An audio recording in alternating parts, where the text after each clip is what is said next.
Hey everyone, it's Anu. I just had a quick thought that I wanted to share with you all. It's been a couple of weeks since I've done one of these videos, but there was just something that was pretty strong on my heart, and it was even something that I was actually experiencing, and so I felt very compelled to share it with you as well. And honestly, all it was I was just kind of going through this season, maybe just a few days of discouragement.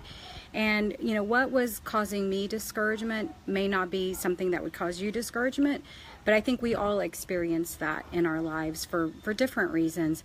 And I think the hardest thing is when we're discouraged about something that we feel like we're doing, you know, the right thing. And also we feel like we're handling a particular situation the right way, but it's still not going the right way for us. And that can really kind of just bring you down, and you're like, why am I even doing this?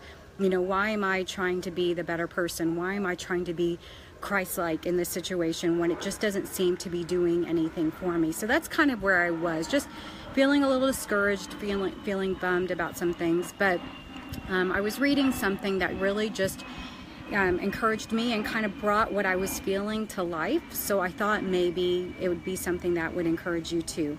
So here it is. It's in Psalm 77.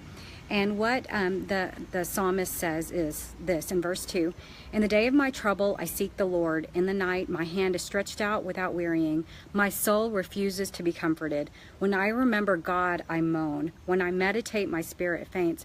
And what's so interesting about that is how honest he is. He's like, you know what? I'm thinking about God. I'm doing the things that I'm supposed to do, but I'm still not feeling any better about this. I love his honesty. And he even goes on to say in verse 8, "Has his steadfast love forever ceased? Are his promises at an end for all time?"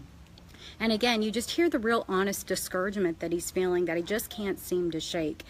But I love the conclusion he comes to, and it's in verse 10. Hi, Linda. I see ya. In verse 10, here's what he says. So he's already tried the meditating thing, he's tried the thinking thing, but he really pushes himself to go harder in this, okay? So what he says is, in verse 10, "Then I said, I will appeal to this, to the years of the right hand of the Most High.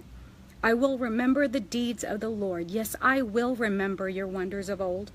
I will ponder all your work and meditate on your mighty deeds." So he's saying, you know what, I'm not taking this down. I'm not going down without a fight. And he pushes himself to recall who God is and what God has done in his life. Even though he was feeling this way, he still pushed himself to just remember who his God is. And I love that.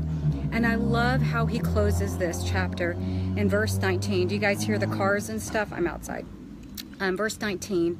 And I love this verse. "Your way was through the sea, your path through the great waters, yet your footprints were unseen." And I think about you and I think about me, and sometimes again we're doing all the right things and stuff, but we still don't see God in it. But just because you don't see those footprints, kind of like that old poem from back in the day, that doesn't mean he wasn't there. Just like the psalmist says, he was there. His footprints were just unseen. Don't let the enemy tell you that when you're handling something the right way that it's a waste, because it's not.